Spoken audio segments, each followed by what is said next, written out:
नमस्कार मित्रांनो, मनोरंजन विश्वातून अत्यंत दुःखद बातमी समोर आलेली असून एका सुप्रसिद्ध कलाकाराने अवघ्या 43व्या वर्षी हृदयविकाराच्या तीव्र झटक्याने या जगाचा निरोप घेतलेला आहे.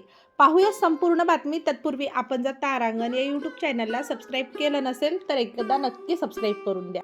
इंडियन आयडॉल सीझन 3चा विजेता प्रशांत तमांग यांचे 11 जानेवारी 2026 रोजी वयाच्या 43व्या वर्षी हृदयविकाराच्या तीव्र झटक्याने निधन झालेले आहे. प्रशांत यांच्या अचानक जाण्याने संगीतसृष्टीसह चाहत्यांमध्ये मोठी शोककळा पसरली. मिळालेल्या माहितीनुसार 11 जानेवारीच्या पहाटे अभिनेता गायक प्रशांत तमांग याला अचानक छातीत तीव्र वेदना जाणवू लागल्या. यानंतर त्यांना तातडीने रुग्णालयात उपचारकरता दाखल करण्यात आले होते. डॉक्टरांनी तपासणीनंतर त्यांना मृत घोषित केले. प्रशांतच्या निधनाची बातमी समजताच संपूर्ण मनोरंजन विश्वात हळहळ व्यक्त केली जात आहे. अनेक कलाकारांनी सोशल मीडियाद्वारे त्यांना श्रद्धांजली अर्पण केलेली आहे. अभिनेता गायक प्रशांत तमांग यांचा जन्म 4 जानेवारी 1983 रोजी दार्जिलिंग येथे झाला.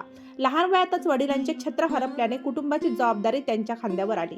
कुटुंबाचा आधार बनण्यासाठी त्यांनी कोलकाता पोलीस दलात कॉन्स्टेबल म्हणून नोकरी स्वीकारली. याच काळात ते पोलीस ऑर्केस्ट्रामध्ये गायन करत होते. 2007 साली प्रशांत तमांगने इंडियन आयडॉल सीझन 3 साठी ऑडिशन दिले आणि हा क्षण त्यांच्या आयुष्याला कलाटणी देणारा ठरला.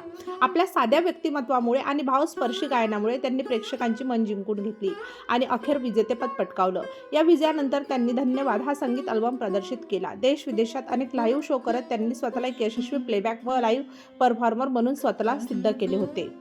संगीतासोबत प्रशांत तमांग यांनी अभिनयातही आपली चुणूक दाखवली. 2010 साली त्यांनी नेपाली सुपरहिट चित्रपट गोरखा पलटन मधून अभिनयाची सुरुवात केली. त्यानंतर त्यांनी अनेक चित्रपटात काम केले. लवकरच ते सलमान खान यांच्या आगामी बॅटल ऑफ गलवान या चित्रपटात झळकणार होते. मात्र चित्रपटाच्या प्रदर्शनाआधीच त्यांची प्राणज्योत मालवली.